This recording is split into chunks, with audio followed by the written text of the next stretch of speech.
પાટણ જિલ્લા પંચાયતની બાલીસણા બેઠકના ઉમેદવાર ભરત પટેલ તેમજ બાલીસણા 1 તાલુકા પંચાયતના ઉમેદવાર મનીષ પટેલ, બાલીસણા 2ના પ્રેમીલાબહેન પટેલ, ડેર 1ના સંગીતાબહેન ઠાકોર, ડેર 2ના લાલભાઈ દેસાઈ અને આંબળિયાસણ તાલુકા પંચાયત બેઠકના ઉમેદવાર પાયલ ઠાકોરના જનસમર્થનમાં બાલીસણા ખાતે મધ્યસ્થ કાર્યાલયનું આયોજન કરવામાં આવ્યું હતું।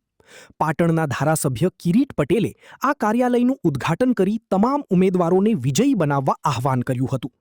આ પ્રસંગે યોજાયેલી જાહેર સભામાં ધારાસભ્યએ રાજકીય લડત અંગે સંબોધન કરતા જણાવ્યું હતું કે જો કોઈએ સરકાર સામે મજબૂતાઈથી લડવું હોય અથવા સરકાર પાસેથી કામ કઢાવવું હોય તો તેની પાસે 2 ગુણ હોવા અનિવાર્ય છે, જેમાં વ્યક્તિએ કાં તો સાવ ચોખ્ખા હોવું જોઈએ અથવા તો સાવ લુખ્ખા હોવું જોઈએ।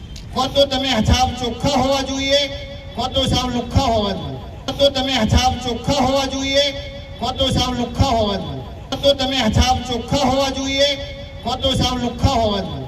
ધારાસભ્યએ આ નિવેદનની સ્પષ્ટતા કરતા જણાવ્યું હતું કે જે વ્યક્તિ પાસે ગુમાવવા માટે કંઈ જ નથી તેને પોલીસ કે ઇન્કમટેક્સ જેવી સંસ્થાઓનો કોઈ ભય રહેતો નથી અને તે નિડરતાથી લડી શકે છે।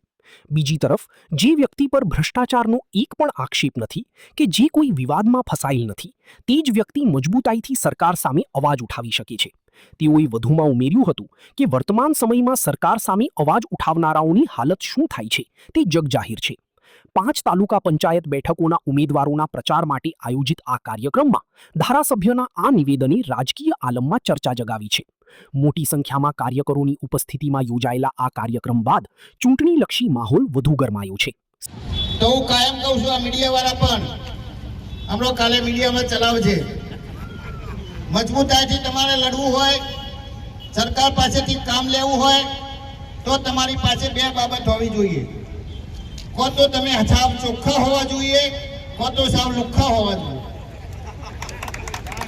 તમારી પાસે કંઈ ના હોય, ના પોલીસ તમને કંઈ કરી શકે, ના ઇન્કમટેક્સ વાળા કોઈ કરી શકે, એવા સાવ તમે લુખ્ખા હોય તો તમે લડી શકો, તો તમે સાવ ચોખ્ખા હોય, તમારી ઉપર 1 પણ રૂપિયાનો ભ્રષ્ટાચારનો આક્ષેપ ના હોય, તમે કોઈ વિવાદમાં ના આવ્યા હોય તો તમે લડી શકો।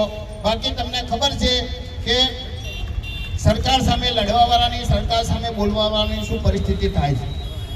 એટલે તમને બધાને વિનંતી કે જેવી ચૂંટણી પતે, આ બધી બહેનો બેઠી છે, બહેનો